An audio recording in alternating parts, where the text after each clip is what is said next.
Thank you, everyone.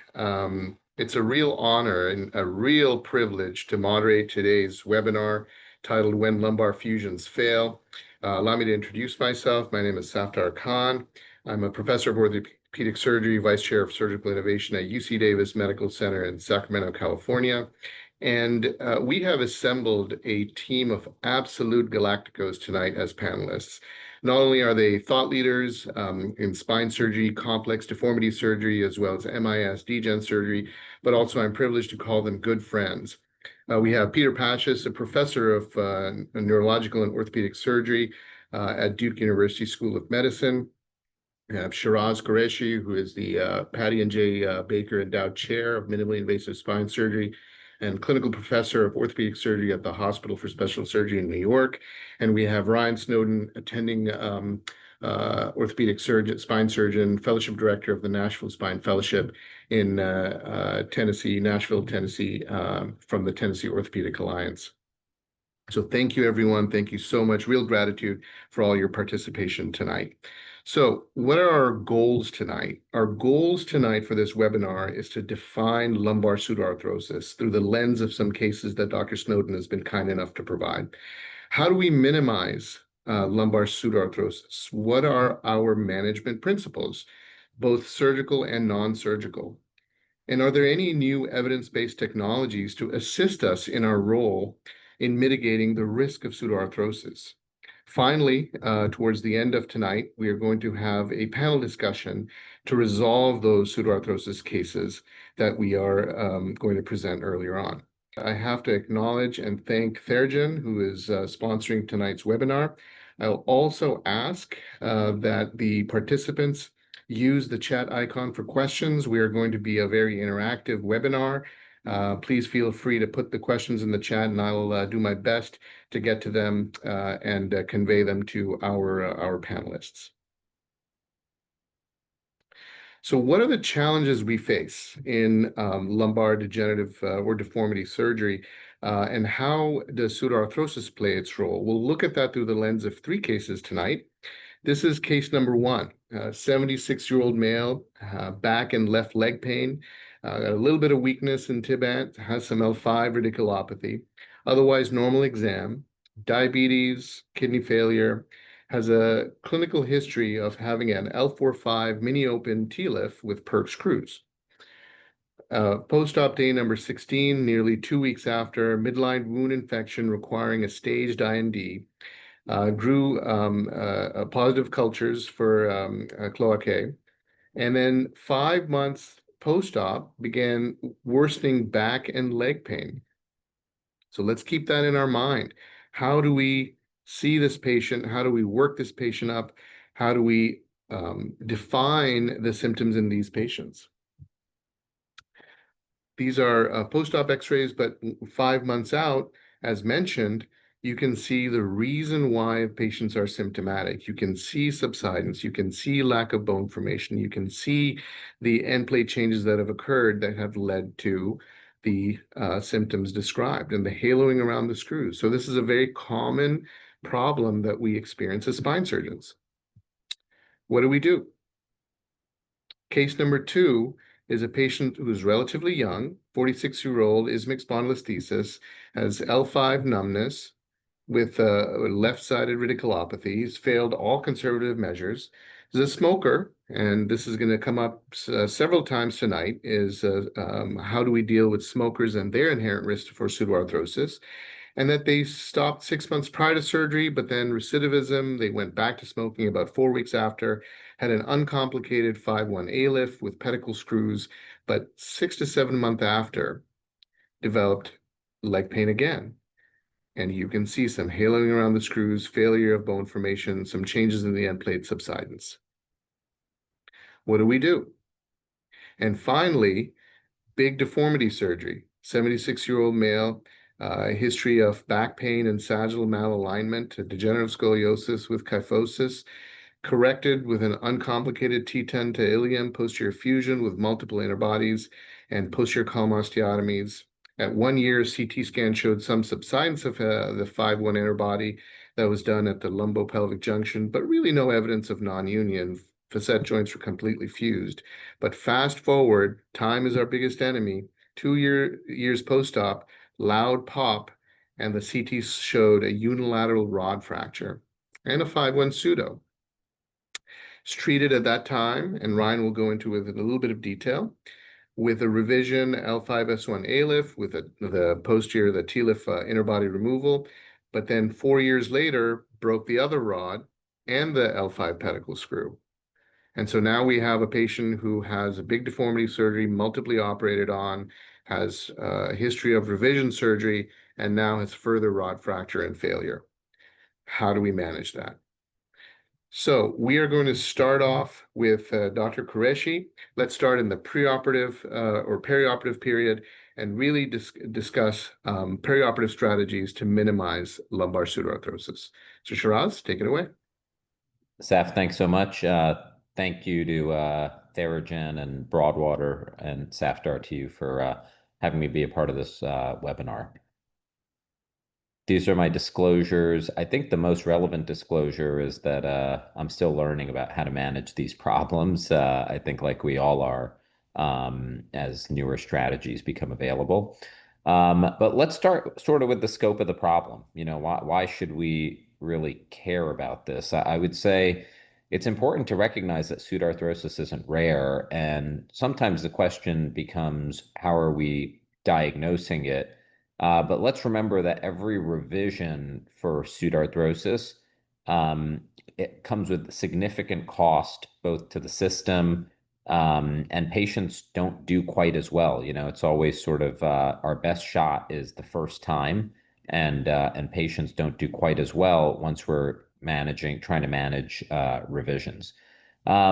So what I want to sort of hope to get out of the next 7 minutes is sort of three takeaways, which is identifying the high risk patient, figuring out how to assess bone quality, and then ultimately, is there evidence basis around optimization where we can do certain things in the part that we could probably best control, which is that preoperative phase, so that as surgeons and for our patients, we've got the best possible outcomes.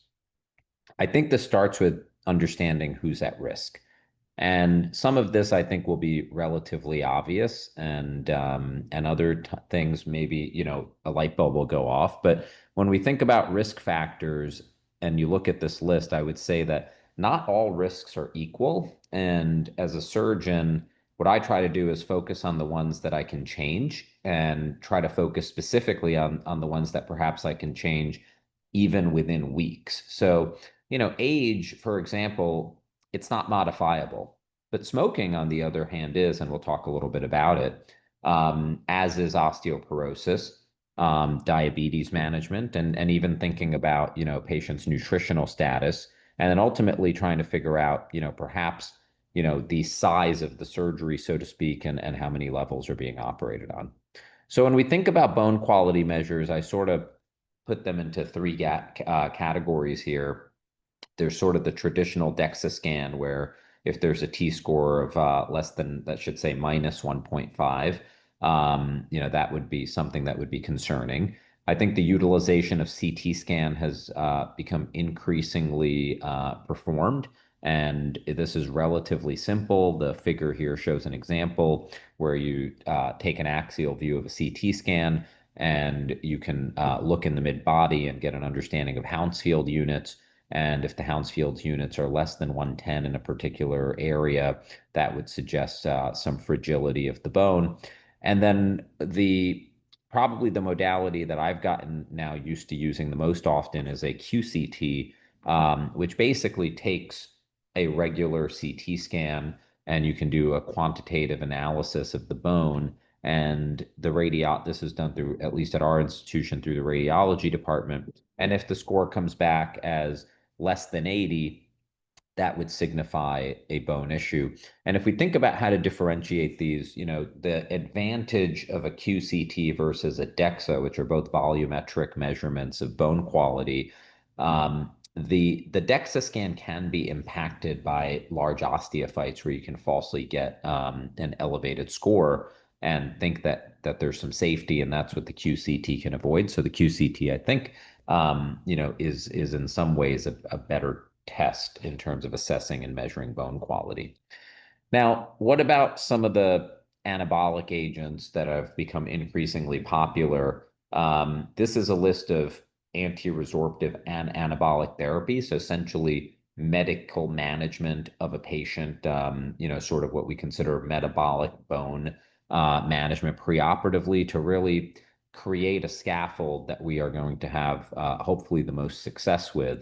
And as we get into a little bit more detail about this, I think the ones that I would hope that may have an impact on everybody who's listening on their practices would be teriparatide, also better known as Forteo. This is a human parathyroid hormone. And essentially, this medication shifts balance towards osteoblast activation. And not to get too deep into sort of the pathophysiology, but essentially, as we all remember, osteoblasts are sort of the bone forming agents, and shifting the balance towards osteoblast activation has shown to result in improved bone architecture. This is a once daily sub-Q dose. I've been in the habit in at-risk patients of trying to start this at least 4 weeks preoperatively. I think having a multidisciplinary approach, getting your metabolic and team doctors and endocrinologists on board early, and importantly, this is a medication that gets continued for about 6 months post-op or longer.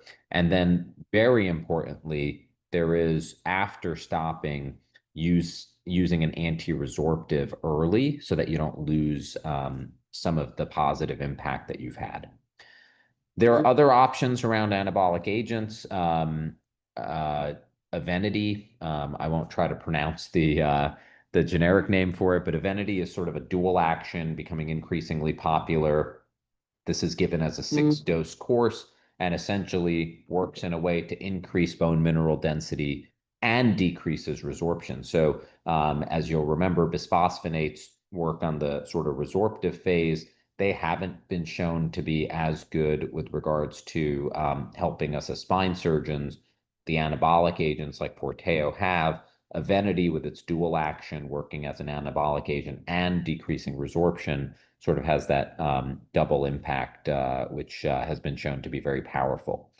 Anti-resorptives, we do want to sort of know about these, especially depending on where in the process we are for the consideration of pseudoarthrosis. But this is something that if somebody's on an anti-resorptive, we want to continue them on this if they've been on it for more than 6 months.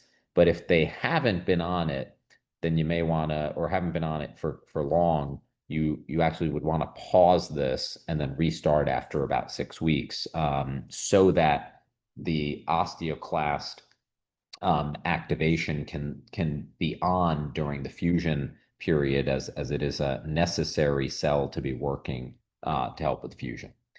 I think this is the big one, especially in certain areas where people practice. I think nicotine is probably the most modifiable risk factor. I would say in most of our practices, we should look at this like as a deal breaker. Nicotine increases non-union risk by at least 4x. But what's really important is that every week that a patient has stopped nicotine leading into surgery, that risk goes down by 20%. So this is a very modifiable risk factor, isn't something that requires months or so. And in our practice, we will generally try to set a quit date of at least 4 weeks before surgery, and then do some sort of a blood test to ensure. As I sort of finish up here, some other things to think about are sort of what I call the metabolic tune-up, which means that understanding what a patient's hemoglobin A1C is and trying to maintain that under 7. Obviously, there's certain urgent or emergent conditions where we're going to move forward if there's a neurological deficit. But for a truly elective spinal fusion surgery, trying to have good blood sugar control is critical. I think optimizing weight loss is important. Certainly, this is becoming increasingly popular now with some of the GLP-1 agonist medications.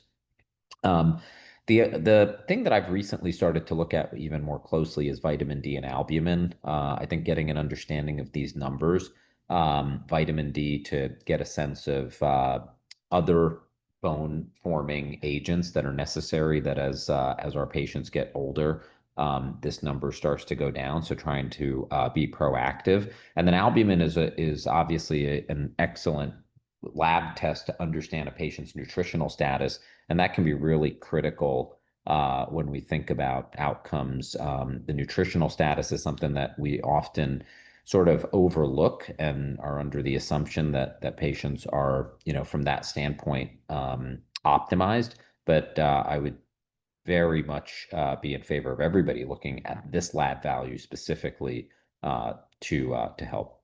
And I won't get too detailed into intraoperative considerations. Dr. Pashis is going to talk about this, but just quickly to comment, consider rigid constructs, certainly accessory rods. We'll talk about sort of the biologic boost, so to speak, what kind of cages to use. I will just for a second stop and just talk about navigation and robotics because it's a specific interest of mine. And I will say that I think one of the interesting advantages of using robotics is that it has allowed me to place bigger, longer screws. And I think that in patients who are having 1 or 2 level surgery, this allows for a level of control even in osteopenic bone that I feel I have more confidence that I'll be able to have that rigid construct. So I think there is some value to this. I'll finish the last 2 slides sort of talking about, the first 90 days and then trying to get to the next 2 years, but we'll talk a little bit more about this later. But I think in a patient where you've identified that they can be at risk based on the risk factors we talked about earlier, thinking about the use of bone growth stimulators, again, really focusing on that continuation of anabolic agents such as Forteo, external bracing plus minus, NSAIDs, which are an important part of my postoperative pain management, but really avoiding high doses in the first 6 weeks. So it's not that you can't provide NSAIDs to patients, it's just really in those high doses. And then that nutrition supplementation, I think, has become increasingly important. And the goal is really to get to that 2 years. I think Safdar mentioned that number as well. And I think if we do have a patient who's starting to develop a new pain, a new back pain, I think getting imaging earlier, but then really trying to stay ahead of it by starting to get that core strengthening going early, perhaps thinking about repeating the bone stim in those at-risk patients instead of just going to 6 months, but going longer. And then again, having a good understanding of anabolic medications and then switching to anti-resorptives. I'll stop there, and hopefully, this was valuable, and we'll look forward to Dr. Pashas's talk next. Thank you. Thank you so much for the introduction, Shiraz, and thank you, Safdar, and all my co-hosts for emphasizing the importance of this topic. So this is the first part of this, the talks that I'm going to be giving. We're going to really set the stage of the importance and how we assess for these. These are my disclosures. As was mentioned, in terms of the importance of the topic, really this can't be underemphasized. Really, if we look at the adult spinal deformity literature, the #1 cause of reoperation is really related to pseudoarthrosis and its consequences related to implant failure and others, despite this representing really a small portion of the literature with junctional failure and other causes of reoperation really taking up the majority of the literature. We know that even in a non-deformity population, as evidenced by this article by Lambrix et al., this is also the most common cause of reoperation if we look within the first 2 years. And as was mentioned in the last talk, this really has an impact on our ability to achieve optimal outcomes, both compared to primary fusions, but even compared to revisions for simple adjacent segment changes. We know that this has a significant cost on the system and our institutions, increasing the cost with revisions for pseudoarthroses by up to 70%. And we know that overall, this really diminishes the value of the surgeries that we're performing. And if we look at both indirect costs as well as direct costs, this really has the potential to diminish the cost per quality of our interventions by almost 120,000 per procedure, which is really not sustainable from a systemic perspective. So what is the actual rate of pseudarthroses? Well, the answer is it really varies. It varies based on several factors. It varies based on the invasiveness of our surgeries, nearly doubling with the performance of a 3-column osteotomy. And it varies based on the patient factors, as was alluded to in the last talk, which we'll go into a little bit later and in my next talk. It certainly also varies based on the procedure selection that we choose with the posterior-based fusions, such as the TLIF and the PLIF approaches, having significant lower rates of fusion. The fact of the matter, though, is that despite the commonality of this occurrence, not all pseudarthroses are symptomatic. And, the common time point of assessment is the 1-year mark. But if you look at the 1-year mark in deformity literature, really approximately 26% are symptomatic, but the overwhelming majority are asymptomatic.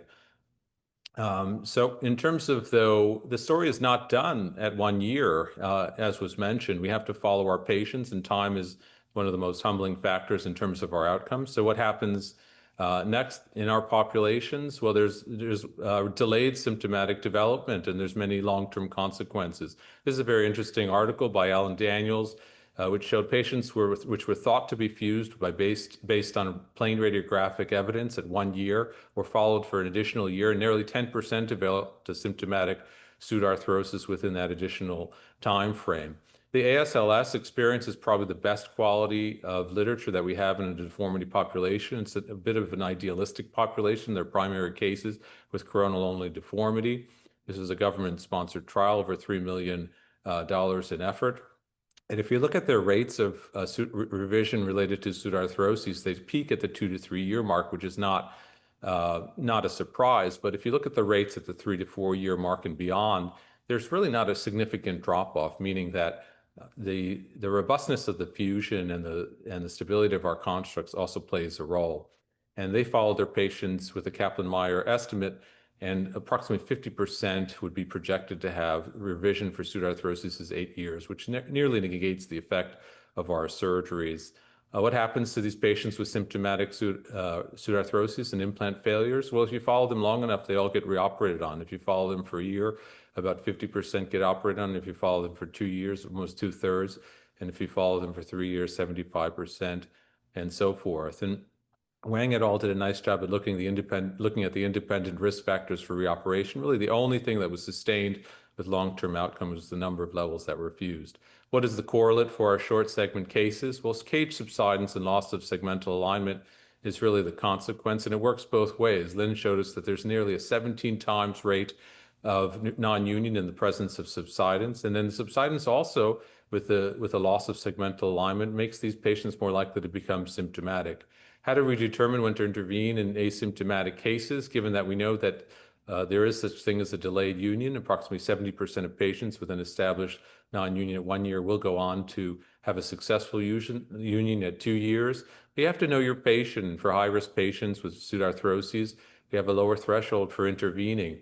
We mentioned my concern over posterior-based interbody approaches and long constructs. But certainly patient factors and the type of surgery that's being done, ACDF that's not healed at 1 year is a lot different than a deformity that's not healed at 1 year, as an ACDF should heal a lot quicker. I'm not going to belabor the point, but this is a nice article I would refer our listeners to by Marescal that really quantifies a lot of the patient risk factors, a recent review published in the European Spine Journal that we reference a lot in our talks. And I think the most important thing here is that there's really no overall reference point of us being able to calculate the risk of pseudarthroses. We have predictive models, but there's no risk calculator like a NISQIP calculator we have for other complications. How do we classify these? The original Hegenes article 91 was the first used for posterior-based non-unions. This has largely been supplanted by the Lanke classifications, which has been applied to plain radiographs as well as CT scans, a 4-grade classification, and that introduced the quality of the fusion or the robustness of the fusion. In terms of anterior interbody fusions, the BSF was the first one. Again, this is more widely used now as the Bridwell, which was applied to plain radiographs as well as CT-based cases. I like the Tan et al. CT-based classification. This has been validated and includes both proximal and distal poles of union. There's generally good inter and intra observer correlations between these, with the exception of the Tan, probably because it's a little bit more detailed. But important to note that none of these classifications have been correlated strongly at all with clinical outcomes or symptomatic symptom generation. So we really don't have an excellent tool to assess for this. In terms of diagnostic modalities, we heard a little bit about this in the last talk. Generally, there's highly variable sensitivity between modalities that are existing. Generally accepted that plain radiographs have the lowest sensitivity, with the interspinous distance on dynamic imaging perhaps performing a little bit better. MRIs actually perform better in the literature than would be thought. A lot of this has to do with the GRE sequences mimicking bone and the different sequences and adaptations that we can use, as well as modic changes in MRIs. Far and away, CT scans are the workhorse of this assessment. And if you add factors such as quantitative CT, as well as assessment of fusion in the cage as well as outside of the cage, this can approach the high 90s in terms of sensitivity. And in select cases, we'll use advanced imaging such as SPECT and PET scans if we're really in question. I think it's important to note that some of the osteobiologics we'll talk about in the next talk really can mimic a fusion, as they're designed to mimic the properties of autologous bone, and it can be difficult to assess fusion, particularly early on. And I'll end with a case example to get us back on time. And I think this is a case that presented to me with a 2-level non-union. I think, right when I saw this patient, what was really clear to me was not only the biomechanical stresses experienced by this short segment construct, but also the fact that they really didn't have appropriate distal and proximal fixation at the base of a long thoracolumbar deformity. And this patient underwent a revision with increasing stability and a successful outcome. So I would conclude this section of the talk by saying pseudarthroses are really the most common cause of reoperation after lumbar fusions in the first 2 years. There's patient and procedural factors that play a role. Advanced imaging modalities really outperform plain radiographic assessment in our clinical assessment as well. And delayed rod fractures and symptomatic progression really highlight the importance for long-term surveillance and lower the threshold for early intervention in high-risk cases. Thank you. Absolutely fantastic, Shiraz and Peter. Thank you so much for going through this process. We'll just to keep on time, what we'll do is we'll just shorten the discussion, maybe one question each. Shiraz, you recently published that with robotic-assisted navigation, you can put more accurate screws, and there's a proxy with accurate screws having actually an impact on patient outcome. So how do you contextualize that in terms of accurate, larger screws when you're talking about MIS and the less invasive surgeries, and to mitigate the risk of pseudoarthrosis? In other words, has your approach now changed where you are looking for pseudos earlier, given the fact that your instrumentation now, your strategy for instrumentation has changed? Are you looking at pseudos at 6 months now rather than the book definition of 12 months? Yeah, thanks for asking me that. So what I have found with using robotics is that I am definitely putting in larger, longer screws. So a common screw for me is using an 8.5-55 throughout the lumbar spine. And in MIS cases specifically, I think the challenge, especially with a case like an MIS TLIF in the past, was small cage, poor discectomy, small screws, which left, probably too much motion early without getting the rigidity in the construct. So I think many things have changed as we've matured in our understanding of what we need to do to get a good fusion. I think that, going back to that rigid construct and getting early stability is larger screws are a part of it, but doing a better discectomy, large cage, to try to get as much end plate coverage as possible. And then in terms of evaluation, I still, I do x-rays at 6 weeks, 6 months, and then I do get a focal low dose radiation CT scan at 1 year on every patient to be able to just have an understanding of whether there's radiographic union or not, even if in asymptomatic patients. Great. And we'll pull in Dr. Snowden for the second discussion in after the next two talks. But one last quick question for Dr. Pashas. Peter, you talked a little bit about symptomatic versus asymptomatic pseudos. In the deformity literature and in your practice, if you see an asymptomatic pseudoarthrosis, maybe a little subsidence, maybe a little haloing around the screws in a long construct, patient's asymptomatic, are you looking at that patient differently because they're going to present with a higher risk at 2 years with potentially rod fracture in the lumbosacral junction? Or are you just writing it out and saying, it's okay, asymptomatic pseudos, I can live with it. I'll just follow you as I would normally follow someone? Yeah, excellent question. Very relevant to those complex cases. I think the answer, the long and the short of it, there's no right or wrong answer. You have to consider various individual factors, location of the arthroses, the stability of the construct, the risk of the patient, the timing of occurrence, and the overall alignment. If I have a patient who we have very poor purchase, minimal stability at the time of the initial surgery with residual biomechanical stresses and an inappropriately realigned patient, and it's at the end of a construct, I have a very low threshold to operate on that patient, as we know that the outcome is potentially catastrophic if that progresses to loss of alignment and failure of instrumentation. Where if it's a mid-construct type of a case where there's no loss of alignment, we generally have good stability in that patient. We know we use advanced options for biologics, and it's a good host. I would say, well, let's give it a little bit more time. Let's maybe use some of the anabolic agents if the osteoporosis is a concern, maybe some of the external stimulators as appropriate and as indicated.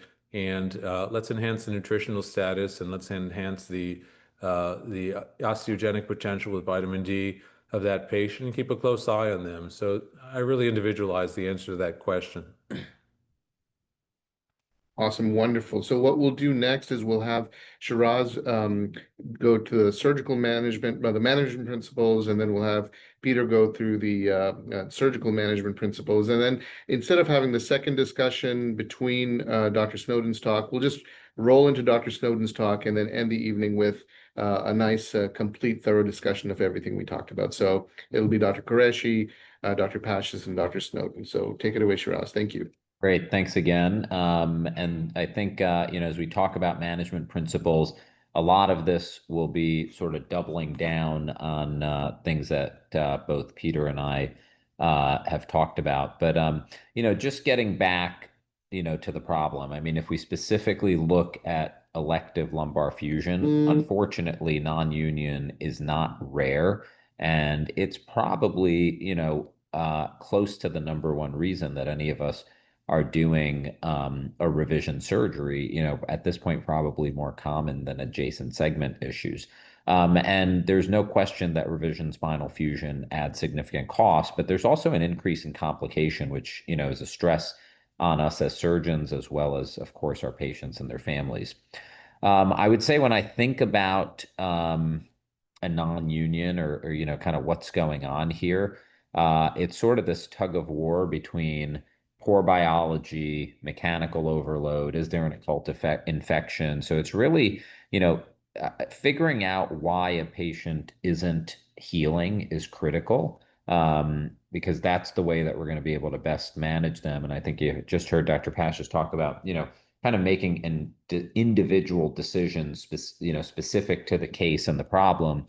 I think that can't be overstated. I think that, you really want to put on your detective hat and figure out, all right, what specifically is the problem here, and that's the best way that we can make an impact.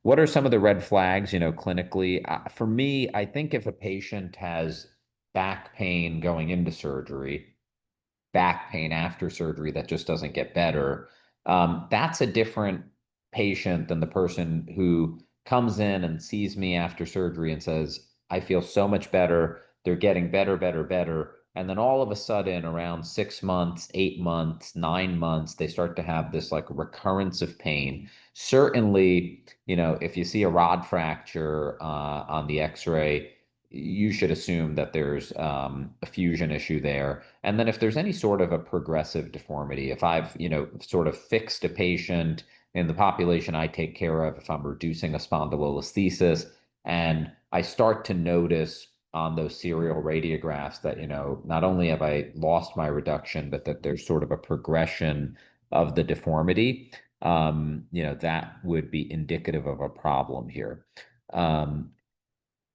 In terms of imaging, from an imaging algorithm perspective, the way that my standard imaging is getting x-rays at 6 weeks, 6 months, and then I get a CT scan at a year along with flexion extension x-rays. But I think, as you've heard, for me, the gold standard for understanding whether a fusion is complete is a thin cut CT. Certainly, I think getting flexion extension x-rays can be very helpful if there's some uncertainty. And if there's obvious motion, I think there's, that certainly makes the diagnosis clear. And then a PET scan or a SPECT scan, I think, are increasingly used in cases where we're a little uncertain. Let's say if the CT is equivocal or if there's a lot of hardware artifact, I think in those cases, a PET or SPECT can be very helpful. Again, understand the risk factors, so I think if you have the patient who comes in, you're not sure, if there are risk factors there, if the patient has known osteoporosis, if they're elderly, certainly if they've gone back to smoking and it's a long construct of greater than 3 levels, that person's going to be at increased risk. And again, this was more part of the my first lecture in terms of that perioperative optimization. But even when we're thinking about management, understanding the risk factors and not kind of putting our head in the sand, and also know when not to operate. So I think very importantly, as you heard Dr. Pashas talk about, a patient that he may not necessarily jump to operative management. If there's not gross instability, if the patient's pain seems manageable, and there's high risk for surgery, we have to make sure not all pseudarthroses need to be operated on, but the key thing is figuring out who's the person that you want to get in there early, and then who's the person that you could say, you know what, this is a asymptomatic pseudarthrosis and a more of a radiographic finding. Pharmacologic boosters are important. We talked about these in my earlier talk, but again, Forteo shows about a 2 times higher fusion rate. If you're going in for revision surgery, you want to start these patients on Forteo at least 4 weeks ahead of time and continue for a year. I think the key is surveillance. I get a CT scan at 12 months, but in the at-risk patient, I think getting a CT scan earlier. External stimulation, I think, is something that should really be considered in all at-risk patients, and continue to use it until there's bridging bone. Vitamin D optimization, stopping the nicotine. This is, I think, continues to be the most modifiable risk factor. And then the consideration of bracing, again, I put this on here. I put my patients in just a soft brace for comfort. But if there is some concern after you've left the surgery about, what kind of fixation you have due to bone quality, I think having external bracing, certainly has a place. I'll stop there and I'll hand it back to Peter to talk about surgical strategies and biologics intraoperatively. Thank you so much. Thank you again. These are, again, my updated disclosures, no change from the previous talk. So I would start off by saying, really, you don't want to just go headfirst into these problems. They've established themselves as problematic cases, and you don't want to jump straight into the operating room thinking that your results are going to be better than the previous surgeon just because you're more technically skilled. You really have to prepare for these cases. What is the medical workup and management? Well, I was speaking with the orthopedic residents. I asked them, you guys see non-unions all the time, and how do you approach these? And they say, well, we have a simple panel that we use, and these are the labs that are included. So I think really these should be involved in our spine cases, and we should really be assessing for endocrine and metabolic disorders. And you don't have to go alone, really. You can consider recruiting your specialists, especially from endocrinology, as evidenced by this very important study by Hills and co-authors. About 82% of pseudoarthrosis cases in the spine have a pre-existing endocrine-related disorder of some sort. Since some of these are really beyond our expertise in terms of addressing and identifying. The nutritional state, as Shiraz mentioned, really cannot be emphasized. Chen showed us that a malnourished state was present in 60%. I think that's probably an underestimate in my population of established non-unions. And amongst patients that had a successful revision, all 8 patients had restoration of a nutritional status. I like to use, there's several societies with standards that have been published. The generally accepted ones, I think, for albumin and pre-albumin are 3.5 and 20. And these are the ones published by the Congress of Neurologic Surgeons that I think are very helpful. This could be the subject of its own talk entirely, is to rule out infection, active or other. We know that infection is a significant factor, as you saw in the first case presentation, for pseudarthroses. But increasingly, the conversation is becoming more complicated than that, given that we're doing a lot of revisions. And really, concerns for colonization have entered into the discussion. This article is just one of many that showed about over 70% rate of biofilm that's present on explanted implants from revisions. And if you look at the NIH-sponsored studies by the University of Colorado and others, it can approach 100% if you look at them with a fine-tooth comb. This is a recent case that came to my office of the patient that was treated elsewhere with an established union despite multiple rods in lumbosacral junction, iliac fixation, and an anterior approach. And clearly this patient has colonization and is going to need removal of the source. What about what happens after identification of an infection? Well, if it's early, most of us would be in favor for stability and for healing of leaving the implants in. But the further out you get, there's some debate, and there's many centers such as Lieberman's group and others recommending 2-stage revisions with complete explantation. You know, in the spine, we have to worry about stability and preservation of the neurologic structure. So I don't think this is amenable in every case, but certainly I have a lower threshold for antibiotic holiday in many of my revisions. What is my preferred approach in the setting of infections? Well, revision cases, rather, I rule out an occult infection with obvious labs and other sources. I exchange as much hardware as I can at the time of the revision. I debride and irrigate thoroughly. And I culture at the time of all my revision surgeries, even in the absence of an occult infection. And I treat these aggressively, not just as contaminants. The importance of bone health optimization cannot be understated. This is essentially a pandemic in our society. With the longer our patients live, the more of an issue this is going to become. And these rates are really higher in the spine population than they are in most other populations that we treat. And if you look at the 7th and 8th decades of life in patients with deformities, the rates and severity of osteoporosis really supersedes even the hip fracture population. We know that there's a direct link between osteoporosis and pseudarthrosis and revision surgery, nearly doubling and quadrupling the effect. Shiraz really did a nice job about talking about the teriparatide options as well as rozumosumab. And effectively, this has really changed the way we treat patients. And also, not just in terms of optimization, many cases identified non-unions or delayed unions can be treated successfully, as seen with this Kim study from Korea that showed delayed unions can be treated just with medical management in select cases. I'm somewhat biased, but I think the importance of alignment in the biomechanical environment is critical. We know that many of our deformities are iatrogenic in nature. We know that the more severe the deformity is, the more the correction, the higher risk of a non-union. Can alignment really save us? I don't think it's the only factor, and there's been dedicated classification schemes such as the GAP score, as well as age-adjusted alignment, in order to mitigate the occurrence of pseudarthrosis and other mechanical complications that have had arguable effects. But I think the future is bright, and looking at really digital twins and the biomechanical profiles of our constructs and our patients, I think will hold greater optimism than pure realignment two-dimensional components. What about short segment cases? Well, the clinical consequence here has been shown really on a segmental level, and there's authors such as Pesafeda, as well as others that have shown there is a link between pseudarthrosis and loss of segmental correction with cage subsidence, and also revision for adjacent segment changes as well. The importance of stability is notable. We know the more that we destabilize patients, such as in our ACR cases, three-column osteotomies, the higher the risk of non-union.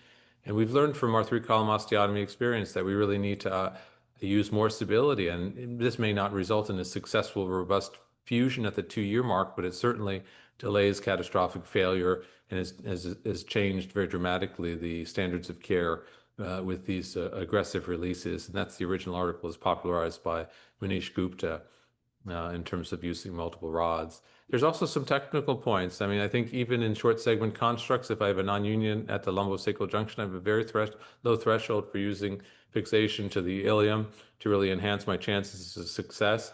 And as Shiraz alluded to, you really have to be a good technician. You want to use advanced technologies to optimize the diameter, the trajectory, and you don't want to just replace a screw and accept poor purchase in a revision setting. You have options today. We can switch from a pedicle trajectory to a cortical trajectory, and we could even just play with the alignment within the same hole with our robotics and navigation tools.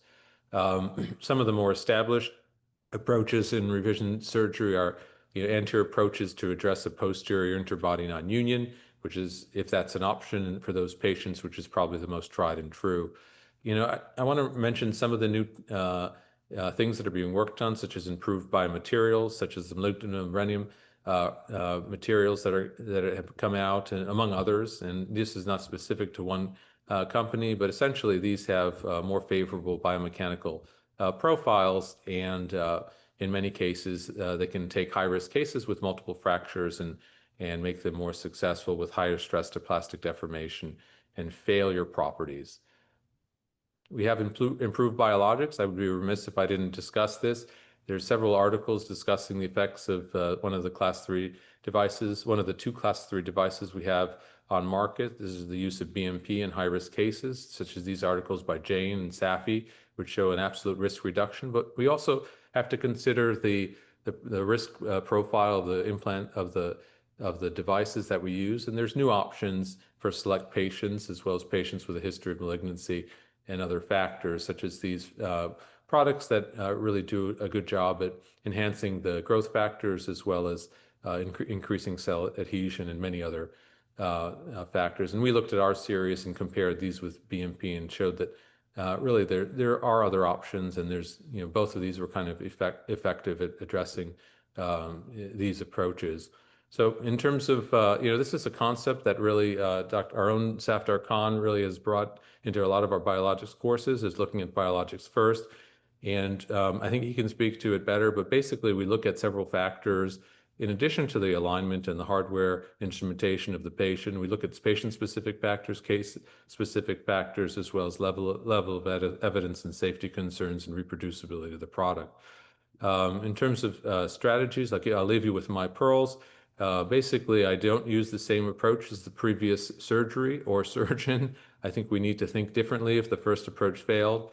I think Shiraz's comments on optimizing the patients are really critical, and increasing the stability environment of a revision case, I think, is increasing your chance of success. And I'm very aggressive about taking intraoperative of cultures and really addressing any potential for infection that exists. I'll leave with a case. This is a case that presented to me in a traumatic setting, had previous obvious anterior posterior cervical surgery. This patient had nearly spondyloptosis at the cervical thoracic junction. We did not have the time to optimize this patient, clearly, with an incomplete spinal cord injury in a smoker, in an osteoporotic patient. So in this patient, not only did I want to realign the patient, decompress the spinal cord, but I used a combined approach to maximize stability with a graded stability to not place undue stresses at the junction. And I also used a class 3 biologic device to enhance the potential for fusion. And fortunately, we got through without a major complication to date and a good clinical outcome. So I'd like to thank you again for the opportunity to speak, and I look forward to the rest of the discussion. Thank you. And we'll just go, Peter, that was exceptional. We'll go straight into Dr. Snowden's talk, and then we'll have some time for discussion after. Great. Thanks for having me, Saptar. Appreciate it. Thanks to the other panelists. So I'm going to take a little bit of a different approach tonight. We spent some time talking about bone growth stimulators, and certainly I'm a user of those, but also discuss kind of a quick use case of how bone growth stimulators can provide some technological support and help us support sort of the clinical journey that our patients go through, and also provide some actual feedback into what's happening with the patient. So of course, as we talked previously, bone growth stimulators are largely indicated in patients who are at high risk for pseudoarthroses, instrumentation failure for a number of different reasons. Obviously, diabetes, smoking, osteoporosis being some of the key. Also, the complexity of the procedures, multi-level fusions, particularly greater than three fusion levels, or in a setting as we've kind of discussed as well, where you're doing a revision surgery or a revision of a revision. These are patients who are really, potentially positively impacted by the use of bone growth stimulator, as well as a myriad of the other options we've discussed tonight. So, as we talk about sort of the types of bone growth stimulator, we've touched a little bit on pulse electromagnetic field. There's also combined magnetic field and capacitive coupling. I'll be honest, I've used all variations of these, and the PMF does have some really good literature support to use. What I've always found is the difficulty with use of these is the lack of a feedback and also patient use. So that was as I was searching for sort of the right bone stem to use in our practice, we were looking for something that we could monitor patient use and may also give us a little bit of an advantage in tracking the patients both from an outcome standpoint and getting a bit more feedback on where they actually stood in their recovery process. So ultimately, what we started using now about 2 years ago was Theragen's ActiStem, and the big reason, in addition to the support and use of the bone growth stimulator and the effects from that, we do get some live feedback as the patient has some app access where they get some input into their current clinical sort of outlooks. Though they have an active monitoring via a accelerometer, which gives us some live feedback on how active the patients are. They have a pain assessment that the patients usually will put in on average around every 2 days. So we do get some really close follow-up on a day-by-day recovery picture once the patient has started using that. And so really what this is brought is we have a dashboard that we're able to look at our patients. We follow this sort of weekly. And when the patients come in to see us, we're able to pull up this dashboard and really review kind of where the patient has started from the almost immediate post-operative period in through their current course of care, be it 6 weeks, 2 months, 3 months out from surgery. And it gives us a little feedback to say, okay, where do we actually stand? Look, if you can say, hey, 2 months ago, this is your pain score. Now we're doing substantial amount better. And also, if we look at the trajectory of either wear compliance and especially activity monitoring, I think that provides some very useful insight. And more importantly, when things go wrong, when eventually we do get a pseudoarthrosis, because we all do, as we've talked about, we do get some alerts to that, because one of the first things we'll see is patients have a sort of increase in pain. And it may not always be because of a pseudoarthrosis, but the one really, I think, use case that we'll show in just a minute is that we get some active alerts with some actionable data that we can say, hey, the patient has really seen an increase of pain, a decrease in activity, or they've seen really significant loss of wear time over a short course of period. And so sort of use case of where we've seen this and used this. This is a patient of mine. This is an otherwise healthy 65-year-old female who had a previous multi-level laminectomy with recurrent stenosis spondylolisthesis. So she had a relatively uncomplicated L2 to the ilium with revision posterior instrumentation, posterolateral fusion. Did great, again, using the bone stimulator, and we got an alert around the 4-month time period saying, hey, there's been a really dramatic increase in pain.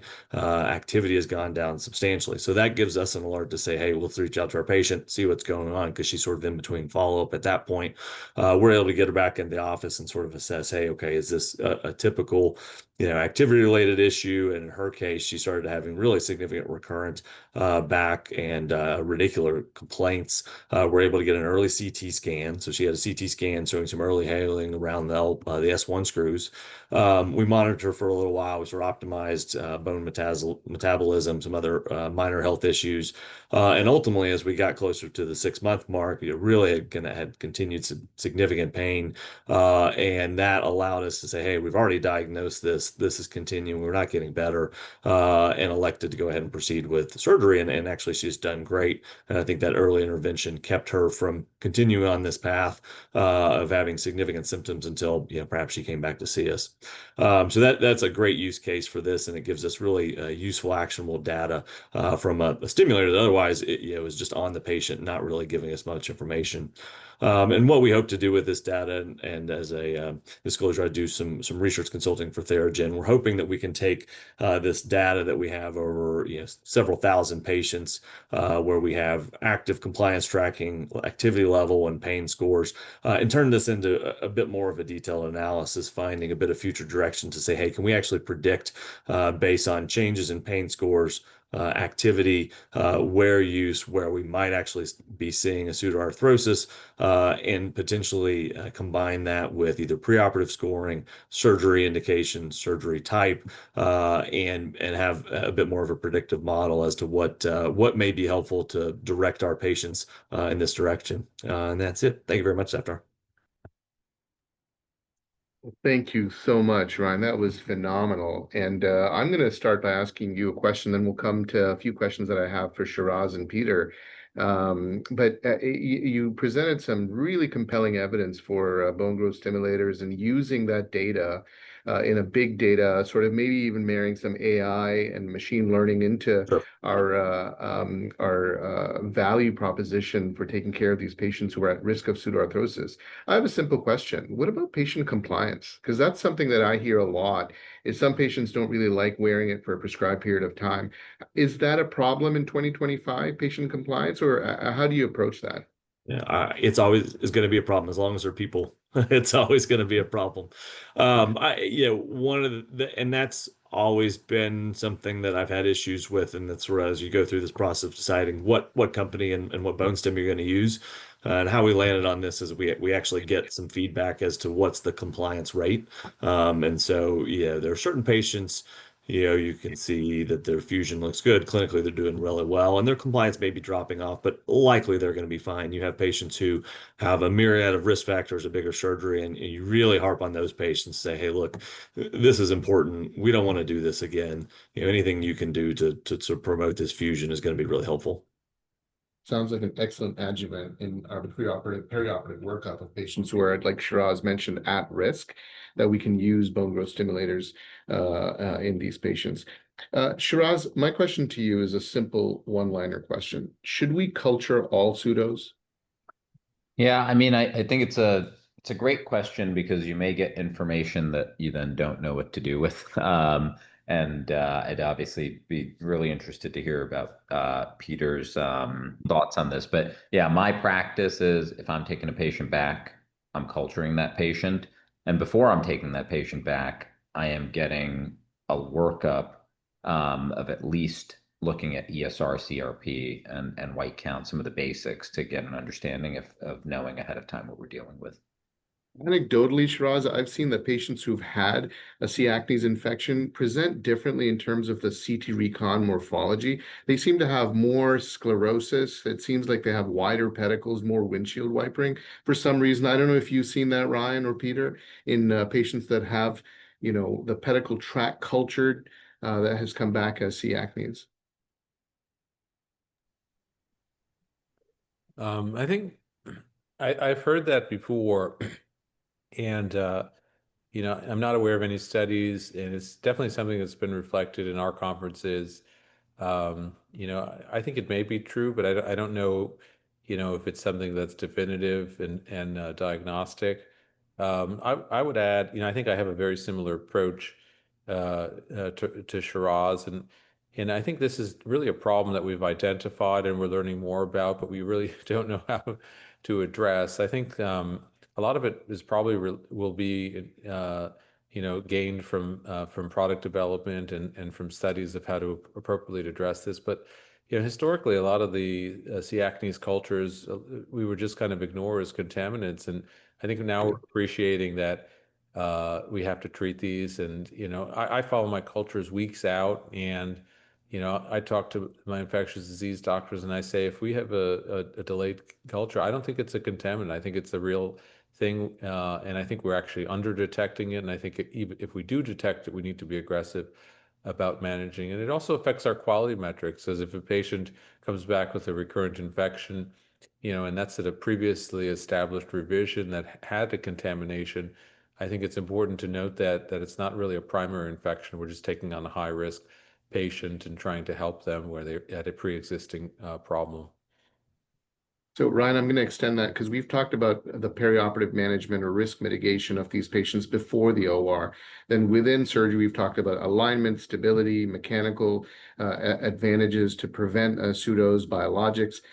Staying on the theme of occult infection, because I know that's probably a great interest to most, if not all, spine surgeons.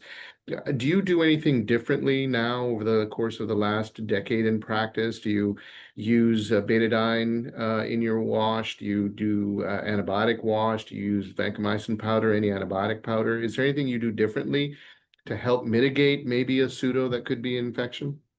Sure, absolutely. I take a lot of cues from our joint surgeons.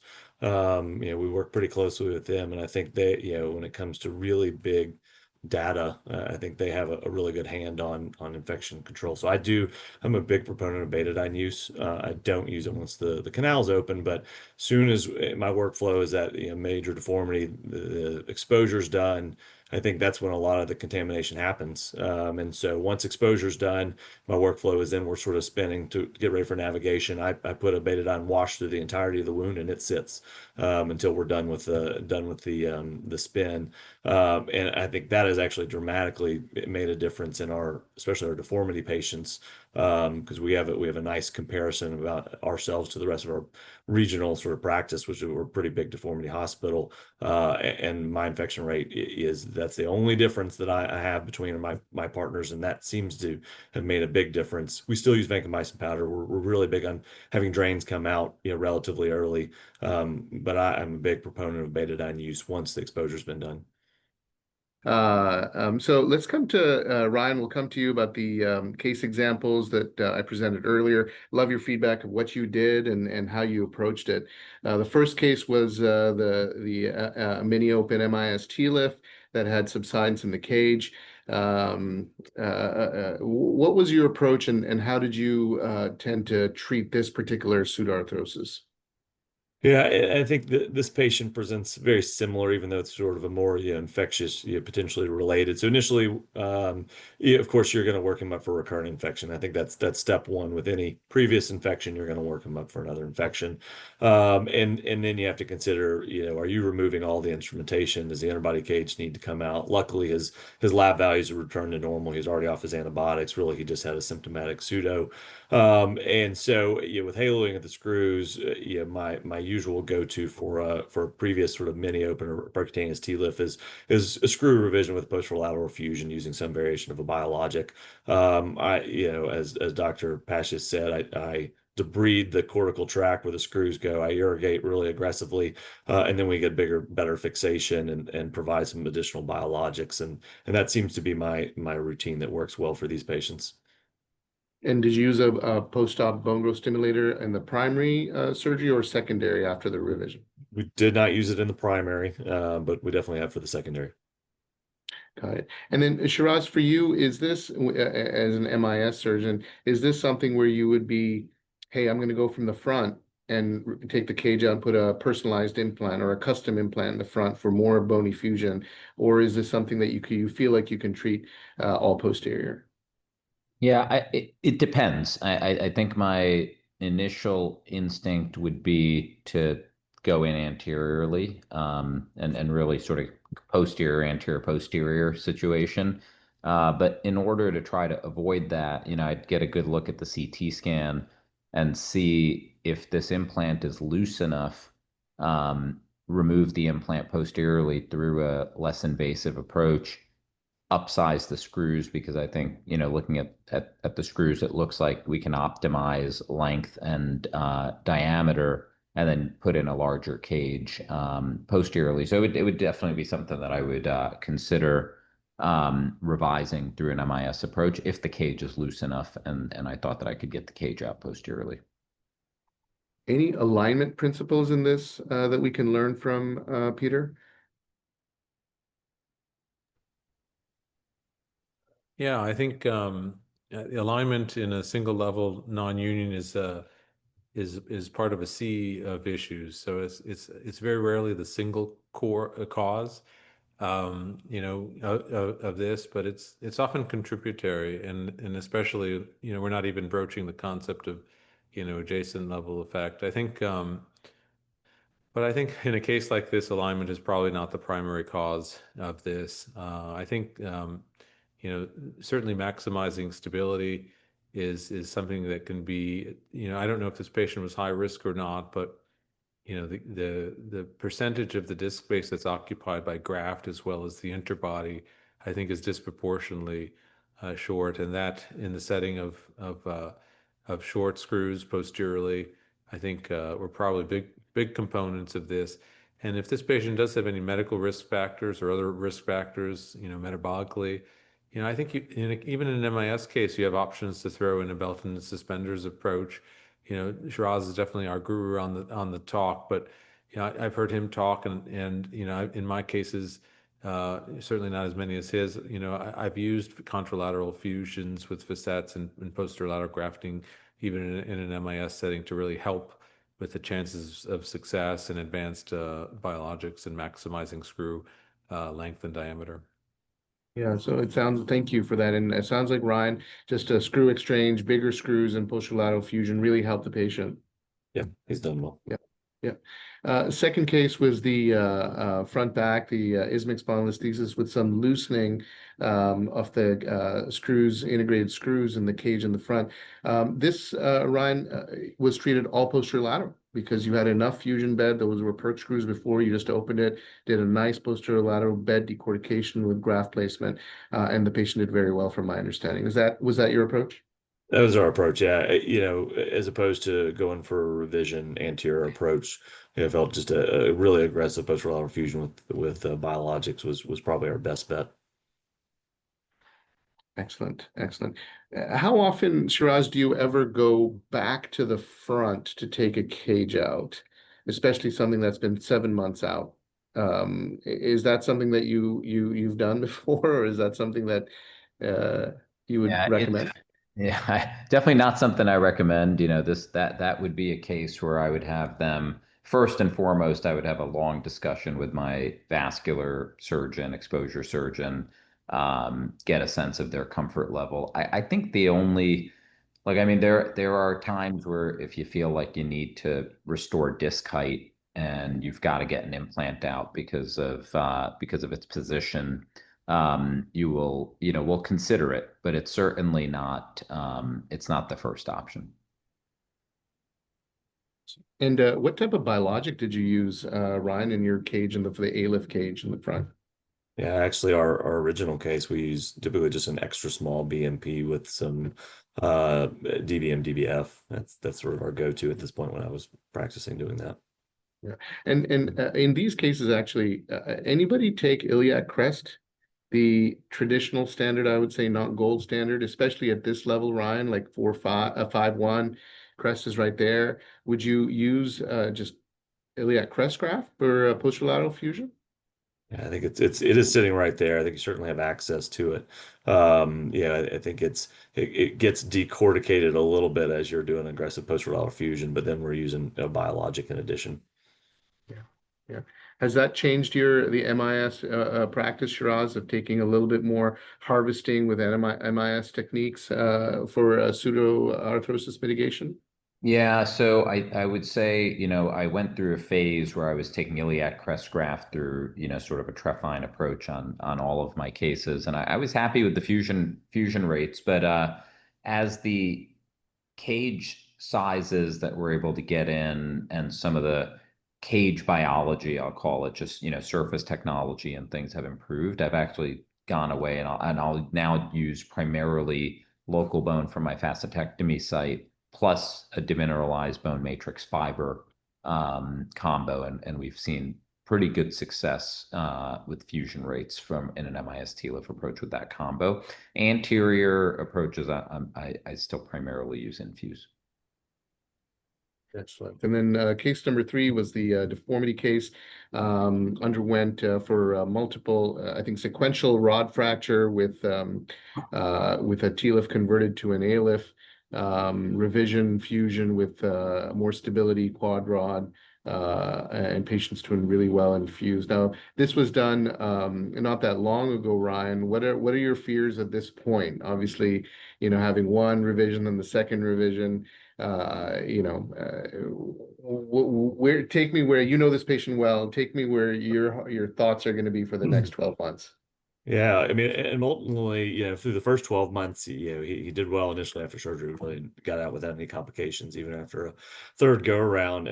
Now it's what do we look like 24 months out, even further? That's when we start to get really scared. So I suspect he'll do well for a year, and then that's sort of the wait and see, and that's where we'll really be worried. I will get a CT scan at a year and probably 2 years as well. And during this time, is the patient currently having a bone growth stimulator? He does have bone growth stimulator. He's getting fairly close to the end of his FDA approved His cycle. Gotcha. And then last question before we wrap up is for you, Peter. Take us through your approach for the second time or first time revision, and specifically in terms of rod fracture patients and what you do with the fusion bed. Talk us through the biology, the mechanobiology that you do, because with the average rod fracture being a couple of years out from index surgery, there's a lot of scarring, there's a lot of fibrous tissue, there's a lot of dead space management. What is your principles around that revision reconstruction? And then in this last minute, we'll circle back and finish up the webinar. Yeah, well, I know we're tight on time, so I don't want to give a diatribe on that.